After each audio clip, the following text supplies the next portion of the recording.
Então, bom dia a todos. Eu me chamo Endler e vim apresentar esse artigo de 2005 dos autores Ballarotti, Saba e Pinto Júnior. O título é High Speed Camera Observations of Negative Ground Flashes on a Millisecond Scale.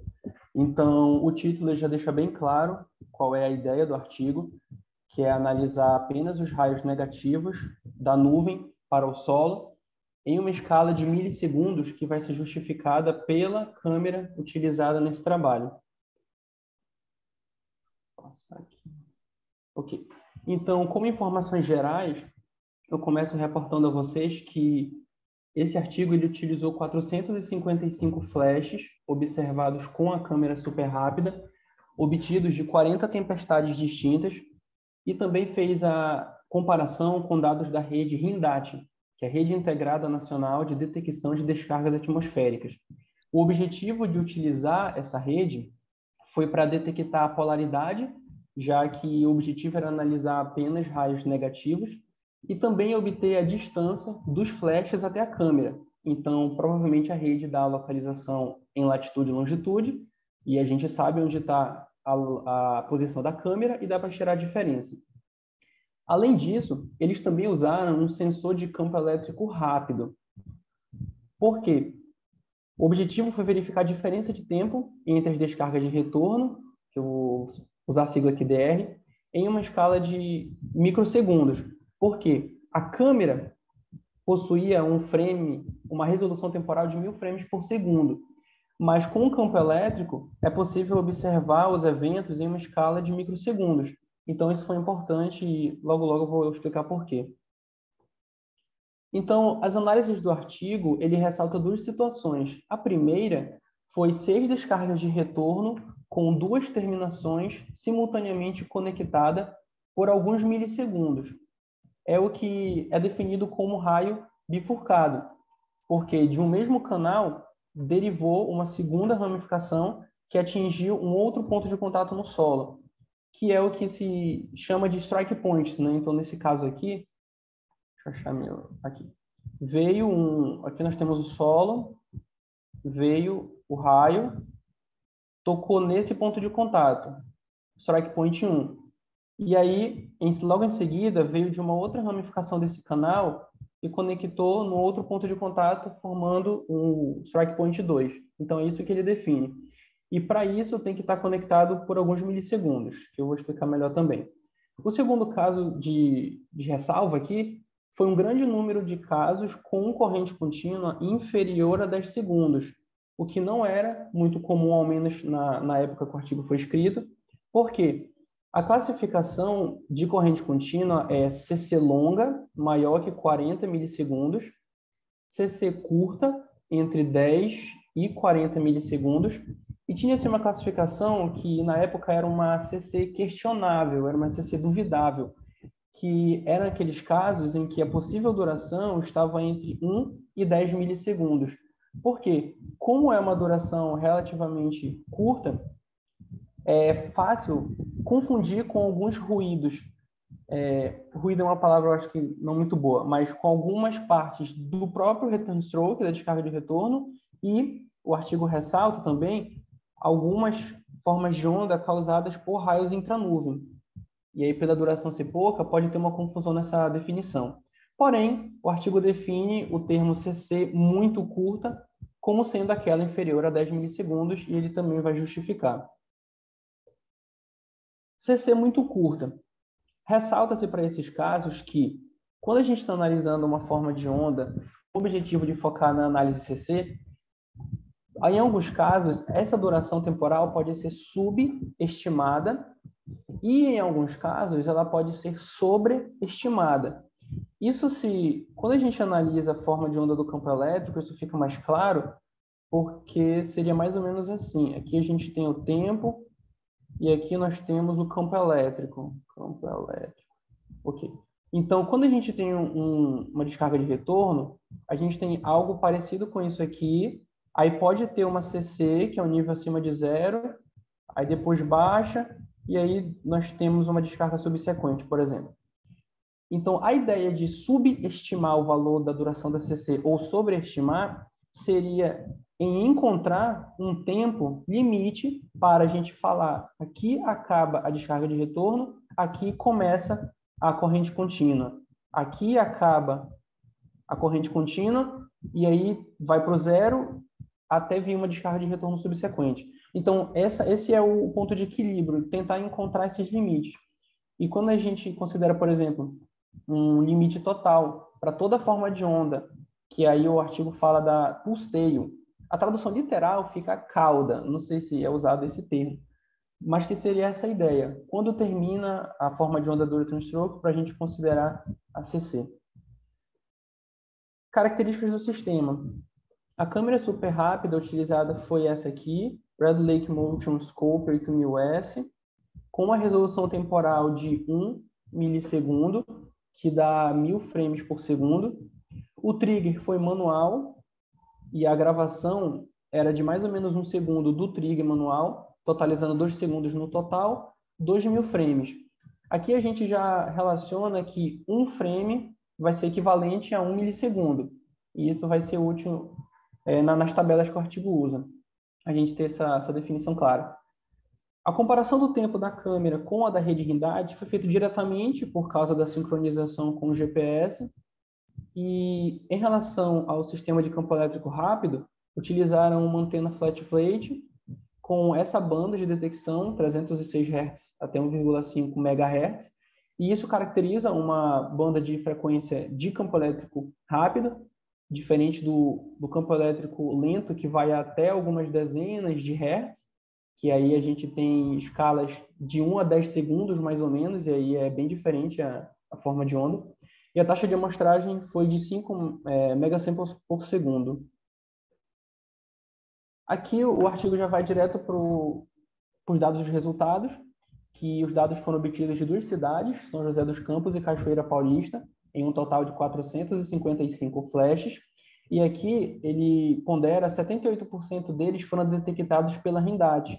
E isso é o que a gente denomina de DE, né? Que é Detection Efficient, que é a eficiência de detecção, nesse caso, da rede Hindad, considerando o Truth Data, os dados verdadeiros, como a da câmera.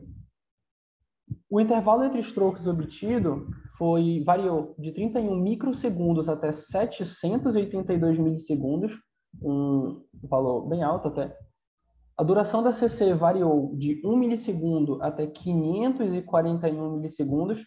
Essa CC mais longa está associado a esse intervalo maior entre as descargas de retorno. A média para a duração da CC foi de 32,3 milissegundos, considerando os casos maiores ou iguais a 3 milissegundos, que é para tentar limitar um pouco aquela classificação um pouco incorreta de final da descarga e início da CC. Então, CC muito curta, nesse caso, menor que 3 milissegundos, foi desconsiderado. A média de descargas por flash foi de 3,8, que é o que a gente chama de multiplicidade. Isso está na faixa em outras regiões do mundo até, que vai geralmente de 3, algum número até 4, alguma coisa, mas tem os casos que se sobressaem também. E a máxima foi 18 descargas por um flash. E também é avaliado aqui a criação de mais uma terminação no solo, que seriam os strike points. Foi observado isso em descarga de retorno da ordem 2 até a ordem 5. Um caso específico interessante é o flash 123, que teve a formação de uma nova terminação, um novo ponto de contato no solo, depois de 4 descargas de retorno no mesmo canal. Então, seria uma situação mais ou menos assim. Ignora isso aqui. Aqui está o nível do solo, e aí vem um flash. Uma descarga de retorno, no caso. Contactou esse primeiro ponto aqui no solo. Primeira descarga de retorno. A segunda veio por esse mesmo canal. A terceira veio por esse mesmo canal. A quarta veio por esse mesmo canal. E a quinta teve a ramificação e partiu para um novo ponto de contato. E como teve essa diferença, isso caracteriza um novo canal, porque essa parte aqui é diferente dessa parte aqui. E as considerações desse caso específico foram que a primeira descarga de retorno, ela produziu 2 pontos de contato. Então, nesse caso aqui, logo a primeira já fez esse, esse intervalo aqui de canal com o solo. O resto ocorreu tudo por esse ponto de contato 1, mas aí, na quinta descarga de retorno, voltou para o 2. Então, após a quarta descarga de retorno, que houve um intervalo de 251 milissegundos sem corrente contínua, a quinta descarga contactou o ponto de contato 2. Aqui, em relação a pontos de contato, de um modo geral, esteve presente em 117 flashes dos 455, então em 117 teve mais de um ponto de contato, sendo que em 90,6% houve apenas uma descarga de retorno no canal, em 6,8% houve 2, em 1,7% houve 3 e em 0,9% houve 4. Isso daqui é usado para meio que confirmar a ideia que já estava sendo aceita na época, que a estrutura do canal, e quando eu falo estrutura, seria, eu sou o flash, né, que está descendo. Então, eu fiz um contato no solo. E eu vou avaliar, esse canal ainda está bom para eu passar na segunda descarga de retorno ou eu tenho que ir para outro? Então, é isso que é entendido como estrutura do canal. E não depende apenas do tempo para a última descarga de retorno. Então, vamos supor que a primeira descarga de retorno ocorreu, e aí eu vou avaliar. Se passar mais de 20 milissegundos sem uma nova descarga de retorno, eu tenho que ir para um outro canal. E aí, se for menos de 20 milissegundos, eu uso o mesmo canal. Não é apenas uma questão temporal, mas depende também da quantidade de pulsos de descarga de retorno que vão passar pelo canal. Então, a gente pode observar que, na grande maioria dos casos, em 90,6%, houve apenas uma descarga no canal e aí, na subsequente, já fechou um novo ponto de contato no solo. André, vou aproveitar aqui Senhor, e comentar. pode falar. Tem um outro paper feito pelo Ballarotti, não, pelo Ferro, que analisa bem essa questão da formação do novo canal. Então, de fato, é isso que você falou aí. Porque havia uma teoria não comprovada, mas de que depois de 100 milissegundos, tem um stroke. Depois de passar 100 milissegundos, um próximo stroke vai acontecer em outro lugar. E aí nós vimos que não era bem isso que determinava a formação de um novo canal, mas sim a quantidade de vezes que um canal fosse usado. Então, tem um outro paper que mais para frente a gente vai analisar, que é a formação de novos canais, e que aborda melhor essa questão aí. Aqui, interessante que ele já vai botando, vai colocando essa ideia. Olha só, se você, para 90% dos casos que o segundo stroke foi diferente do primeiro, usou um canal diferente do primeiro, é porque só tinha tido uma descarga no anterior, naquele canal anterior. Né? Não é isso que está dizendo aí? Isso. Quer dizer, se pegar todos os novos canais, 90% deles só tiveram uma descarga no canal anterior. 6% já cai para 6%, diz 90%, de um monte de novos canais aconteceram quando havia só uma descarga no anterior. Você vai, só 6% para 7% deles tiveram duas descargas no canal anterior. Então, quando tem duas descargas no mesmo canal, você já sabe que a chance de ter um novo canal vai ser muito pequena. Vai ser só 7%, 6 para 8% aí no caso dos casos. Então, na prática, você pode dizer o quê? Você vê você está assistindo um vídeo, você vê duas descargas acontecendo no mesmo canal, usando o mesmo canal, atingindo o mesmo ponto no solo, a chance da terceira começar um novo canal vai ser muito baixa. Aí, no caso, vai ser 7% deles que vão. Se tiver 3 descargas usando o mesmo canal, a quarta vai acontecer no mesmo canal. Só 1% vai conseguir escapar e ainda formar um novo canal. Então, essa era a ideia desse estudo, assim, traduzindo em termos mais coloquiais. Beleza? Segue em Ok. frente aí, tá ótimo. Agora a gente vai para raio bifurcado, porque apenas falar em ponto de contato é bem diferente de raio bifurcado, porque pode ter o primeiro stroke, fez esse ponto.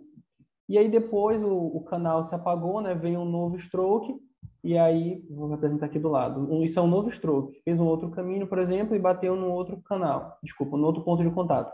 Então, isso é apenas analisando pontos de contato no solo. Já raio bifurcado já é diferente. Já seria a situação de veio aqui uma descarga de retorno, tocou aqui. Desse mesmo canal formado, vai ter uma derivação e vai tocar num outro ponto de contato. Então, isso aqui é um raio que bifurca de um ponto em comum do mesmo canal. Então, para isso, nós temos essa tabela aqui que foi encontrado 6... Só um detalhe aí. Para a gente não confundir uma coisa com a outra, a gente chamava raio bifurcado e descarga de retorno bifurcado. No caso, ou flash bifurcado e stroke bifurcado em inglês, né? Então, forked flash, forked stroke, raio bifurcado ou stroke bifurcado. Aí, no caso, você está falando de stroke bifurcado, porque você no mesmo líder que estava descendo, ele foi abrindo, um ponto tocou aqui, o outro ainda conseguiu tocar aqui antes que terminasse essa descarga aqui. Então, raio bifurcado seria você tem uma série de descargas, uma acontece aqui, essa apaga e outra acontece aqui, essa apaga, outra acontece aqui. Então, na hora que você bate uma foto, você vai ver que o raio teve vários pontos de contato no solo. Né? O stroke bifurcado é um stroke só. Esquece os outros. Um stroke só, ele vem e toca 2 pontos no solo. Como é que um stroke toca 2 pontos no solo? Ele vem vindo, ele vai se ramificando. Né? Aí uma ramificação toca, e antes que essa daqui retorne e desça por aqui, essa aqui consegue ainda tocar, então ficam 2 pontos de contato alimentando a corrente que sobe aqui do return stroke. Não sei se é isso que deu para entender. Sim, a nomenclatura usada é realmente forked stroke no artigo. Isso, então aí seria stroke bifurcado, ou descarga de retorno bifurcado, não raio, porque o raio é um conjunto de strokes.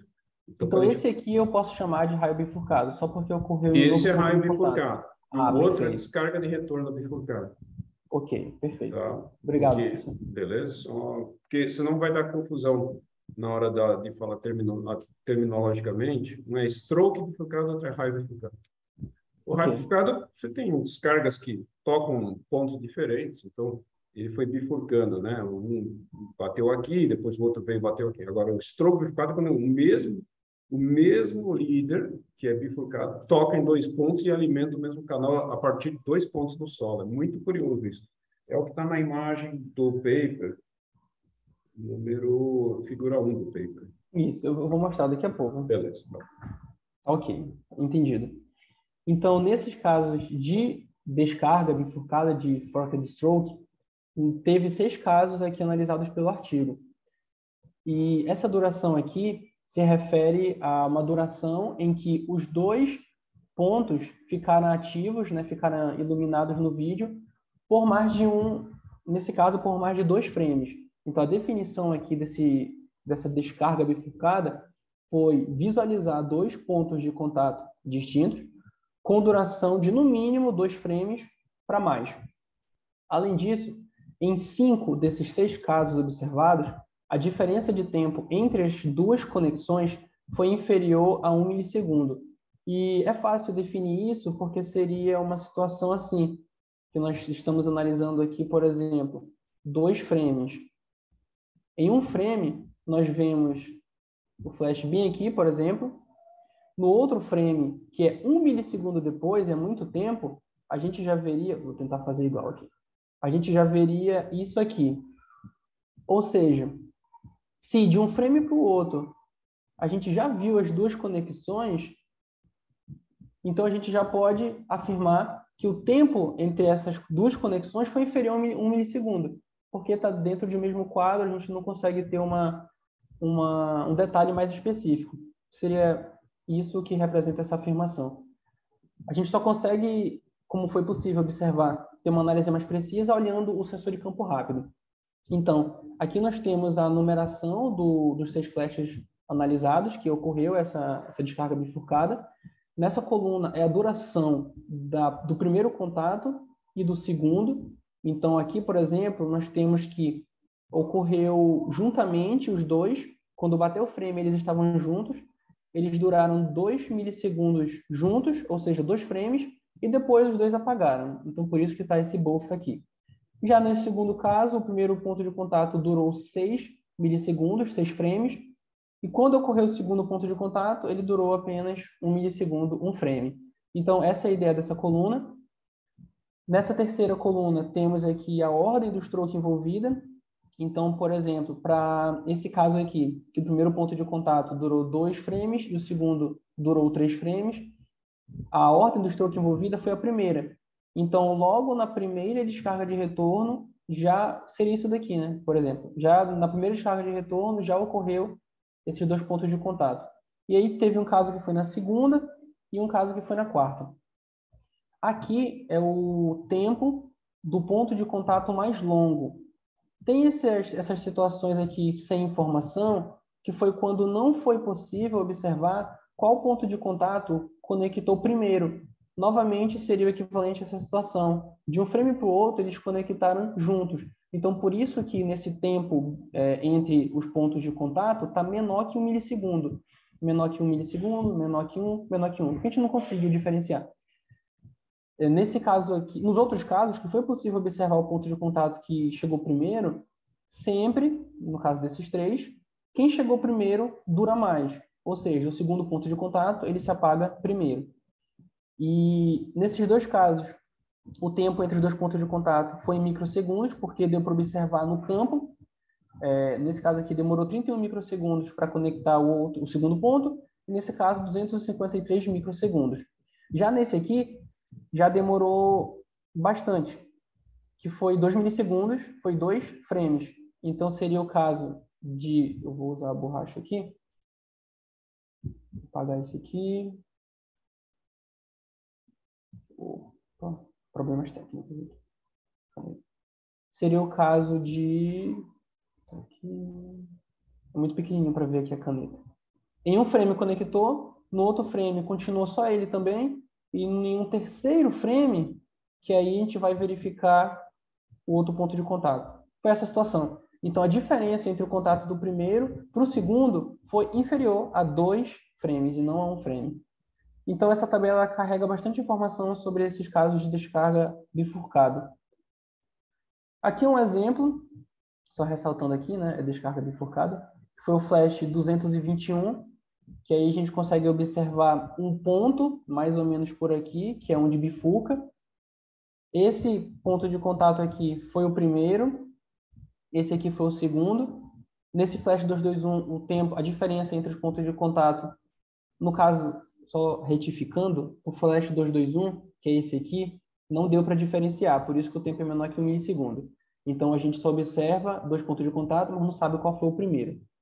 E aí, ele dura, no caso, por alguns frames, né? Ele fica junto aqui, aqui também ele ainda está conectado aos dois, e aqui o segundo ou o primeiro, que a gente não sabe, já começa a apagar. Aqui é fazendo um resumo, né? Que as descargas bifurcadas ocorreram na ordem 1, 2 e 4 da descarga de retorno, sendo que 66% foi logo na primeira descarga de retorno. Em 3 casos foi possível observar o canal que tocou primeiro, nos outros 3 não foi possível, como nesse caso. E em todos os casos que deu para verificar quem conectou primeiro, o primeiro foi o último que apagou. Então, quem conecta primeiro dura mais, segundo esse artigo, os casos analisados nesse artigo. Agora, trocando, indo para a análise de corrente contínua, que foi a segunda proposta desse trabalho, foram analisadas 890 descargas de retorno. Posso interromper um pouquinho? Por favor. Tá, eu queria mostrar para vocês animações que a gente fez naquela época, só para vocês... Eu descompartilho minha tela? Pronto, pode descompartilhar. Tá. Então, não sei se estão vendo o GIF aí. Sim. Então, na época, a gente tentando explicar o que estava acontecendo, a gente começou a pensar, bom, esse aqui é o return, é o líder descendo bifurcado, quando ele toca o solo, as ramificações que estão em volta, elas, a tentativa de tocar o solo pelas outras ramificações falha e os elétrons que estavam naquelas ramificações voltam e descem pelo return stroke, certo? Tá, tudo bem, né? Então, agora eu vou mostrar outra animação aqui. Ver qual que eu mostro aqui. Esse aqui não sei se vocês estão vendo essa animação aqui? Sim. Ela toca o solo, aí o return stroke alcança a bifurcação e puxa a perninha da direita de volta. Dá para ver? Não sei se vocês estão vendo o que eu estou vendo. Sim, senhor. Então, são duas perninhas, né? Quando o return stroke alcança a bifurcação, ele interrompe a descida da perninha da direita. É isso que vocês estão vendo? Uhum. Tá. Então, esse é o caso mais normal. O anterior e esse é o caso mais normal. Tá. Agora, vamos lá. Vamos mudar aqui. Tá. Quando... vocês estão vendo agora uma perna acontecer, depois ela muda e faz outra perna? Sim. Tá. Então, esse aqui seria o caso de um raio bifurcado. Olha, ele não é um stroke bifurcado, tá?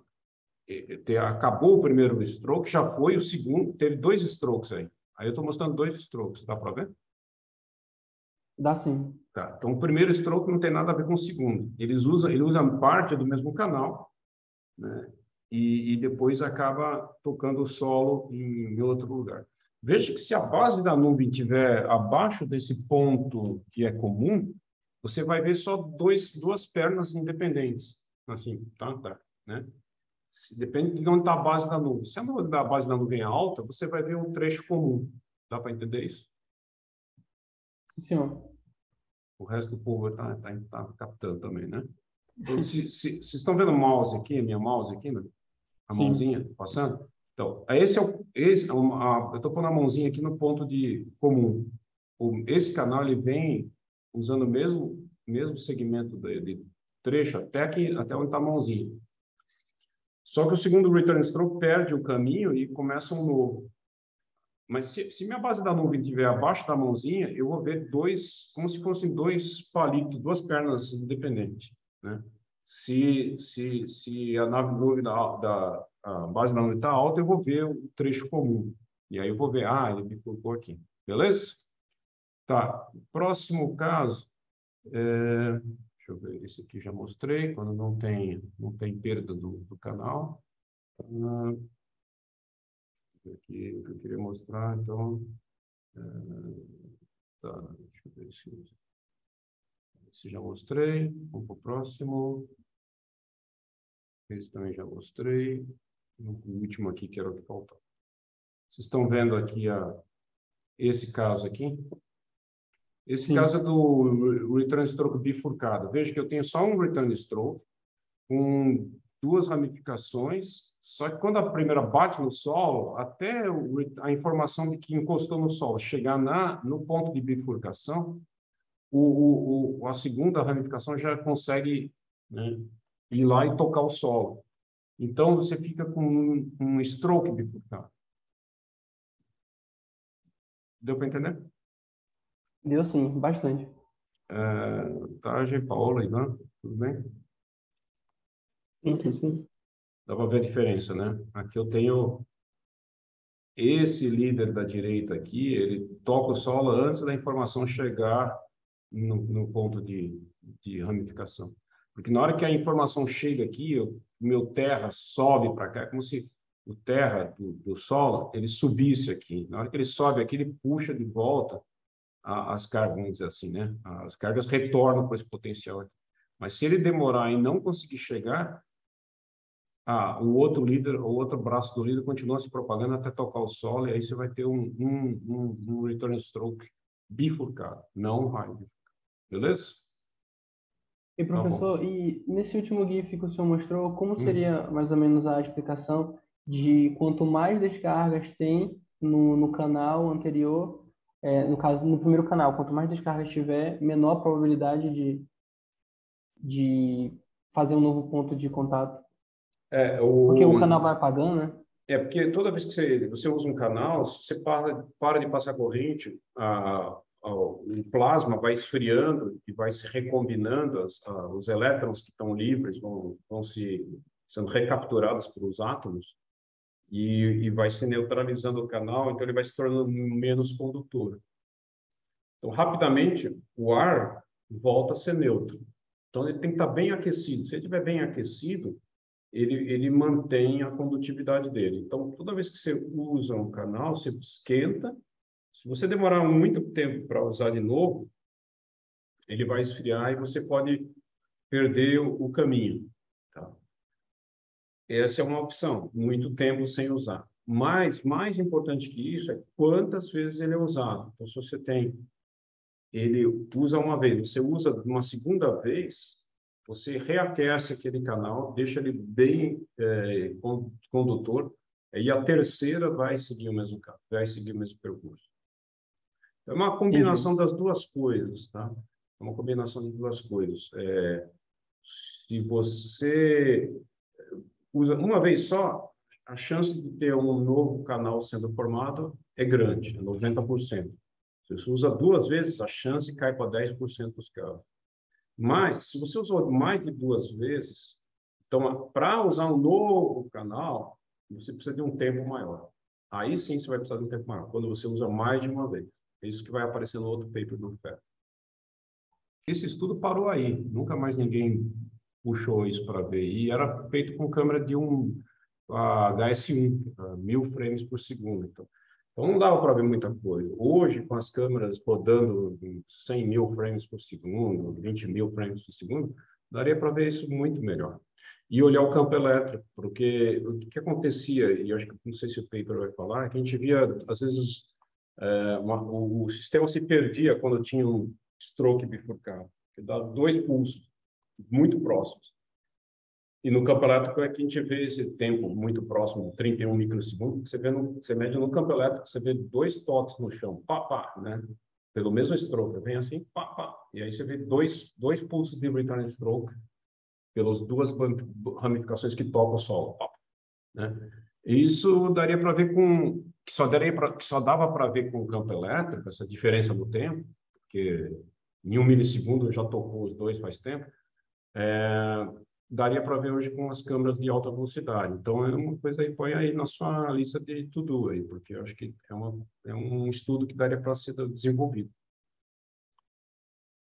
Beleza? Tá certo. E era isso que eu queria comentar sobre Isso é esse outro caso que interessante. eu vi, mas a É gente pode interessante. sentar depois no próximo paper que forem apresentar e eu trago esse caso. É interessante porque com as câmeras dá para olhar com mais detalhes o que está acontecendo. Antigamente não dava, com 1 milissegundo, e nunca mais ninguém mexeu nisso. Beleza.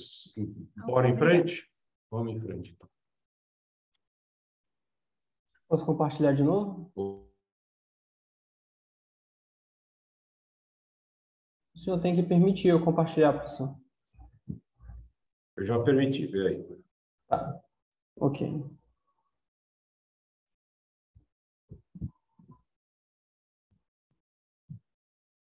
Vocês conseguem ver? Sim, pode mandar bala. Tá.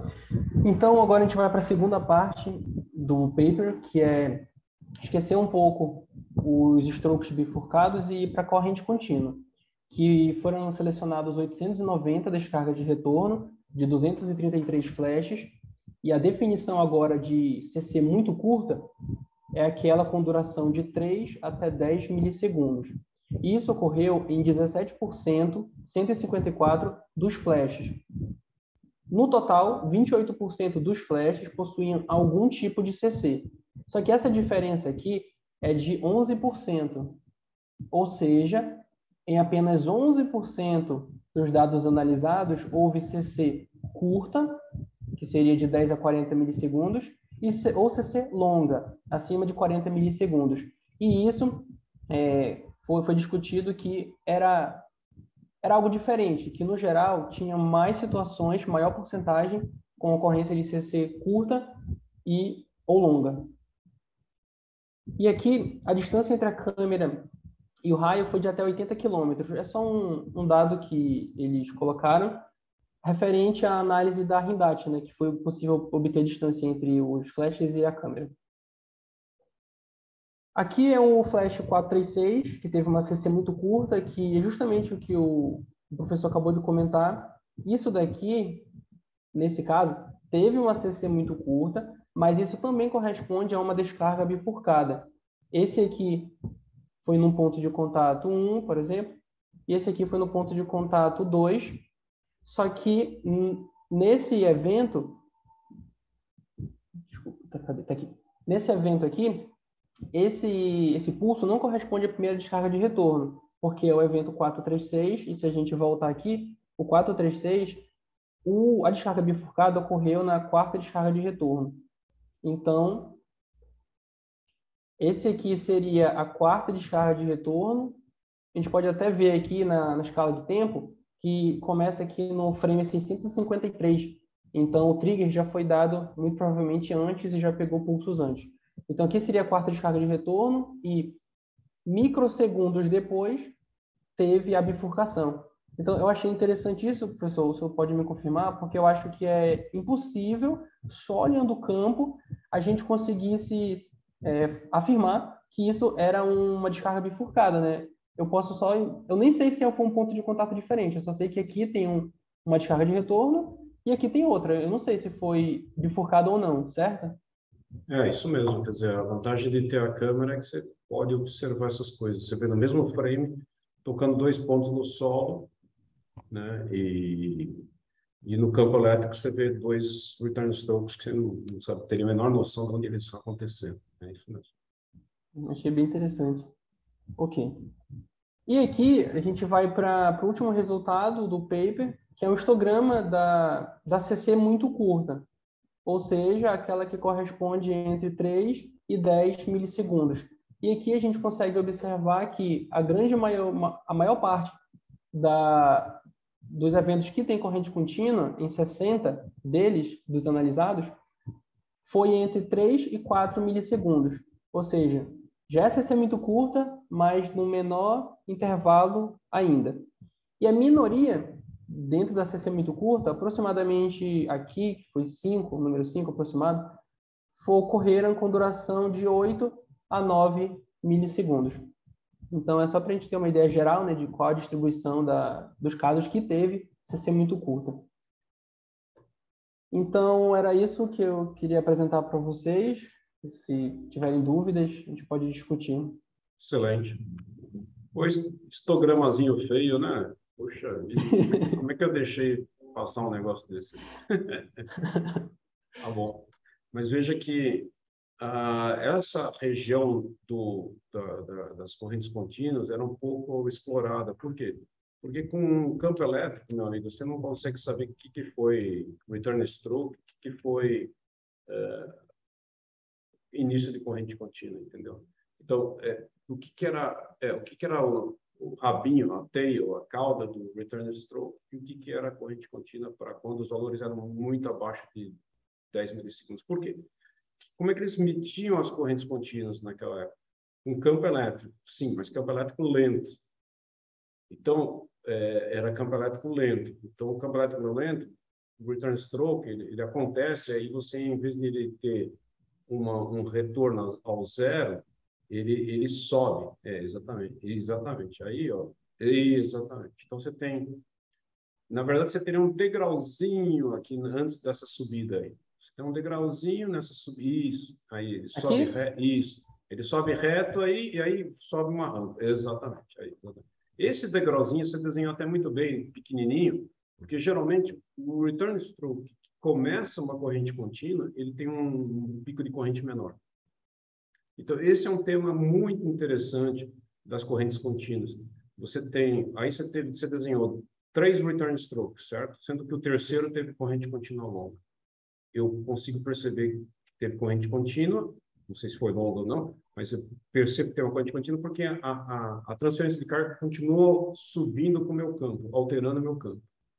Se eu tivesse aí um campo rápido, dificilmente vejo fenômenos de baixa frequência, né? Como uma corrente contínua que é quase um DC, né? Que é uma frequência baixa, quase DC. Então, e aí dá para ver, você viu o primeiro return stroke, depois dele ele acabou a corrente, o campo se manteve quase horizontal ou um pouquinho caindo, porque ele vai se recuperando lentamente com um tempo de caimento de alguns segundos. Aí você teve o segundo return stroke, aí ele também vai se recuperando lentamente. Aí você teve o terceiro return stroke e ele não começou a se recuperar, não. Ele, ao contrário, ele começou a subir, quer dizer, tinha mais carga sendo transferida para o solo. Não só o return stroke transferiu carga negativa para o solo, mas depois a corrente continuou transferindo, o campo continuou sendo alterado, campo lento. No campo rápido é difícil você ver essa corrente contínua, a menos que o raio esteja muito perto, porque aí o campo rápido começa a capturar também baixas frequências até, né, ele corta em 300 Hz, tudo abaixo de 300 Hz, mas passa alguma coisa, né? O 3 dB em 300 Hz, que ele tem uma curva de corte aí abaixo de 300 Hz. E o que você desenhou aí muito bem é que o terceiro return stroke ele é pequenininho, ele é sempre abaixo de 20 kPa, que vai aparecer no próximo paper também aí. Por isso que ele é difícil de detectar. Então, as pessoas que procuram danos feitos por corrente contínua querem saber onde aconteceu o stroke, né? Então, começou uma queimada. Essa é a dor de cabeça do Eastman.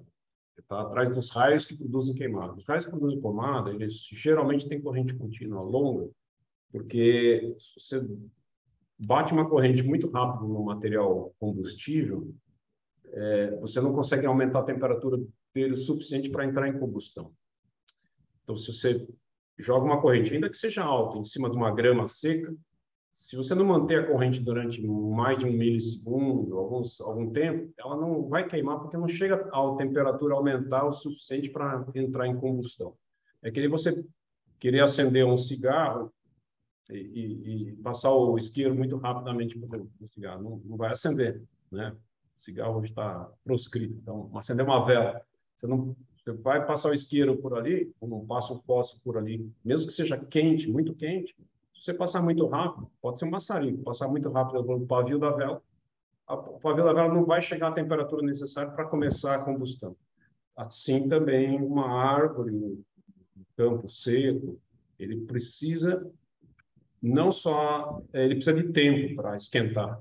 Então, a corrente contínua é que leva as coisas a aumentarem de temperatura, porque dura milissegundos, dezenas de milissegundos, centenas de milissegundos. Enquanto que um return stroke dura menos de milissegundos.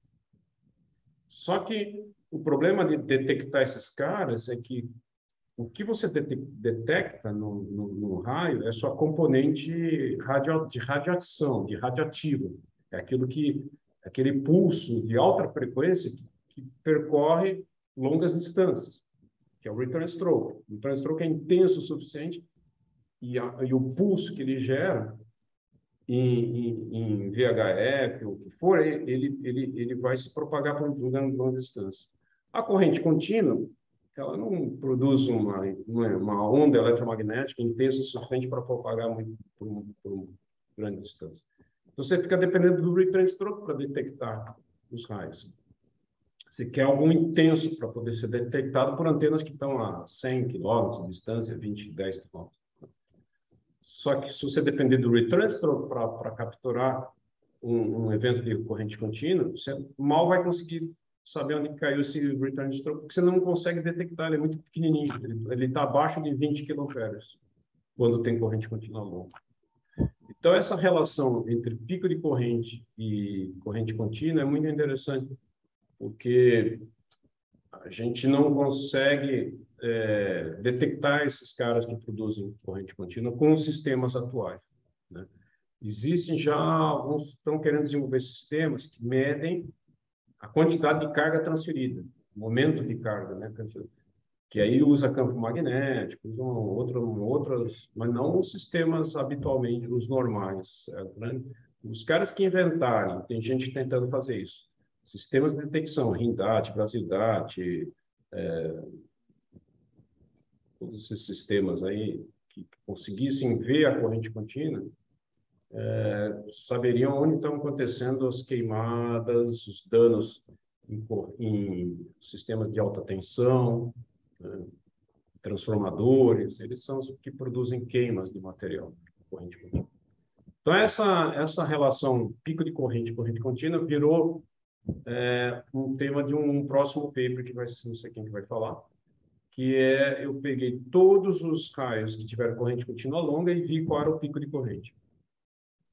Nunca tinha sido feito esse trabalho porque ninguém tinha corrente, ninguém tinha câmera rápida. Então, sem câmera rápida, é difícil você ver a duração da corrente contínua. Pelo campo elétrico lento, você veria, mas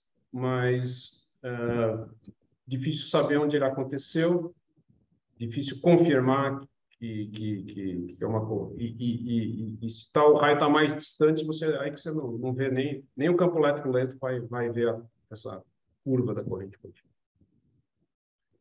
Beleza? Alguma dúvida?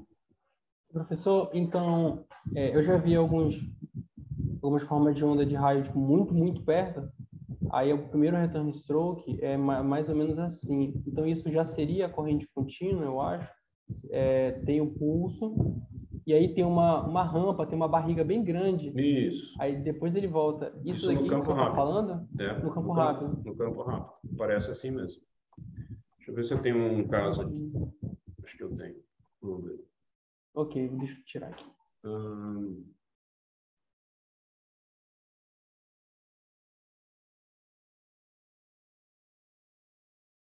Dentro de equipamentos no Dropbox. Isso já é bem aceito, professor, atualmente, que normalmente os strokes que produzem longa CC vai ter uma amplitude bem reduzida comparado a outros strokes? Ah, sim. Isso está bem aceito. Não é que ninguém tinha feito isso, havia um primeiro estudo feito com campo elétrico disso, mas meio fajutinho. Vamos lá. Aí, quando eu fiz com câmera rápida, ficou mais claro a coisa. E aí fizemos também para o campo, para os positivos. Aí completou. Vocês estão vendo a tela aqui? Sim. Então, você tem 4 return strokes aqui, certo? 1, 2, 3, 4. Tá? Aqui tem o campo lento e o campo rápido. O lento está em vermelho. Então, aqui você teve um pulso, primeiro return stroke, primeiro degrau. Aí ele vem decaindo. Você está vendo uma rampinha? Vocês estão vendo meu mouse? Sim. Tá. Então, vocês estão vendo uma rampinha aqui? Essa rampinha aqui, subindo de novo, é o líder que está acontecendo antes do segundo return stroke. Então, se houve um líder dessa duração, uns 10, 20 milissegundos, é porque ele formou um novo canal. Então, aqui eu já sei que esse cara aqui é um canal diferente desse, sem olhar o vídeo, sem olhar a câmera. Se houve uma rampinha aqui, é porque ele começou um novo canal. Aqui, uma vez terminado o segundo return stroke, ele volta, o campo lento volta a recuperar, a descer. E aqui, bem pequenininho, tem uma nova rampinha aqui. Esse aqui é o mesmo canal do anterior, porque isso aqui é o Dart Leader, ele dura 1 milissegundo, 2 milissegundos, então a rampinha dele é muito curta. Esse aqui é um novo Step de Leader, que teve que abrir um novo canal, por isso que ele é mais longo aqui. Não sei se dá para entender o que eu estou falando. Aqui, de novo, ele tem um return stroke, ele vai estar voltando para... Então, essa curva aqui, se fosse perseverar, vamos dizer, se tivesse terminado o raio aqui, ela ia voltando e ia chegar em zero. Aqui também, ia voltar, chegar em zero. Só que logo depois, usando o mesmo canal, vê que não tem nenhuma rampa aqui, usando o mesmo canal, ele teve uma nova descarga de retorno, aí seguida de um campo lento, que continua aumentando, que significa o quê? Uma corrente contínua longa. Olha só o tempo que isso aqui é 125 milissegundos, né, de corrente contínua, pelo menos. E aqui no campo elétrico rápido, como o raio foi mais ou menos perto, o campo elétrico também não voltou a zero. Tá vendo? Aqui ele termina, volta a zero, termina, volta a zero, termina, volta a zero. Quando tem corrente contínua, se o raio for perto o suficiente, até o campo rápido não volta para zero e você fica acima do eixo zero aqui durante um bom tempo. Claro que isso aqui vai ser tanto menor quanto mais longe o raio estiver. Enquanto que no campo lento, dá para você ver tranquilamente a corrente contínua com muito mais evidência do que aqui no campo elétrico rápido. Era isso que você tinha perguntado, né? Isso. Está vendo que ele não volta para zero? Isso significa que tem corrente contínua aqui. Beleza? E olha, tem outra coisa. Tem outra coisa só antes de... além do o return stroke de ser menor, veja como é menor aqui no rápido também. Olha, ele é quase igual ao primeiro. Tá? Bem menor que o anterior. O tempo entre o anterior e o que tem corrente contínua é sempre pequeno. Então, não só o valor do pico de corrente dele é menor que o usual, como o tempo, esse tempo aqui é menor. Sempre curto esse tempo aqui. Você vai ver que entre o terceiro e o quarto stroke, o tempo foi pequeno. Foi menor do que... Aqui deve ter sido alguns 20 milissegundos, que a média é 60 milissegundos. Né? Entre strokes, o normal é ter 60 milissegundos, média geométrica.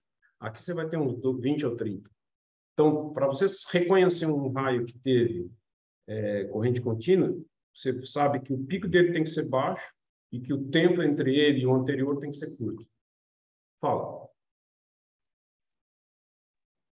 Quando o senhor comentou que teve aquela rampa ali um pouco mais longa, que foi um novo líder, Aqui, né? não necessariamente um novo ponto de contato, certo? Só um novo canal. Pode ter separado assim, um outro caminho, mas o ponto de contato pode ser o mesmo, certo? Ou não?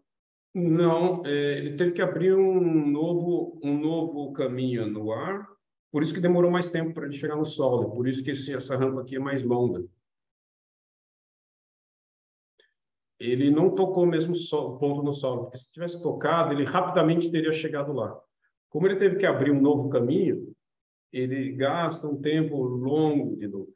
O Dart Leader, ele chega no solo em 1 milissegundo, 2 milissegundos, porque o caminho está tão bom que ele, rapidinho, a velocidade dele é muito alta, é 10 a sétima, 10 a sexta metros por segundo. Se ele tiver que abrir um novo caminho, ele passa a ser um step the leader, ele vai tá abrindo o caminho. Como é quando você faz uma picadeira lá, como é que chama? Né? E vai abrindo um novo caminho, então ele demora, a velocidade dele cai para 10 a quinta. 3, 10 a quinta, 2, 10 a quinta, e aí ele tem que abrir um novo caminho, demora aí 10 milissegundos, 7 milissegundos, 20 milissegundos para chegar no Sol. Aí essa rampinha aqui ela vai ter essa duração, uns 10, 20 milissegundos.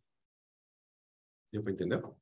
Entendi. Eu já vi em alguns vídeos o Dart Step de líder, me mostraram quando foi aí, e aí eu não consigo diferenciar, eu acho, no campo, ou é possível também.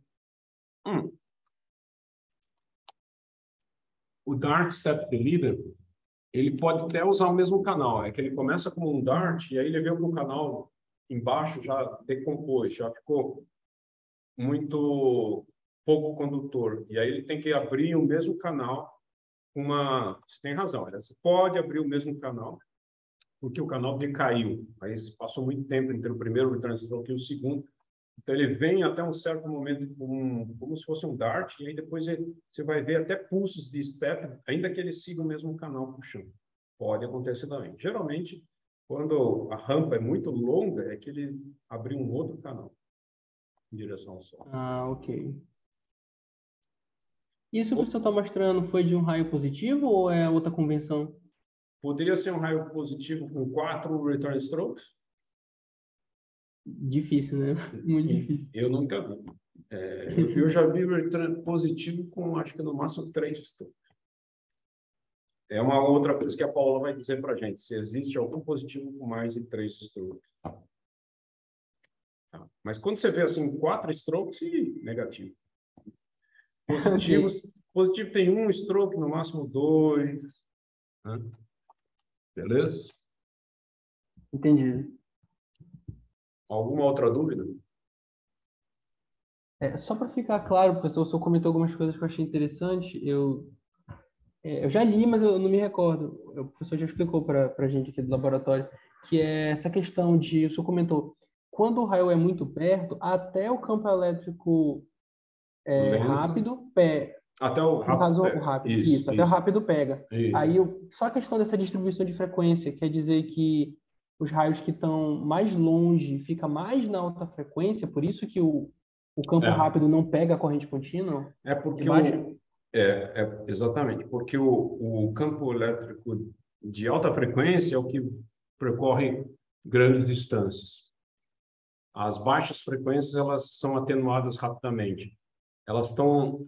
Você tem... tem um outro paper, que é bastante equações. Ele mostra que todo o raio, campo elétrico, ele produz uma componente de radiação, que é alta frequência, de indução, que é baixa frequência, e estática, que é muito baixa frequência, quase estática.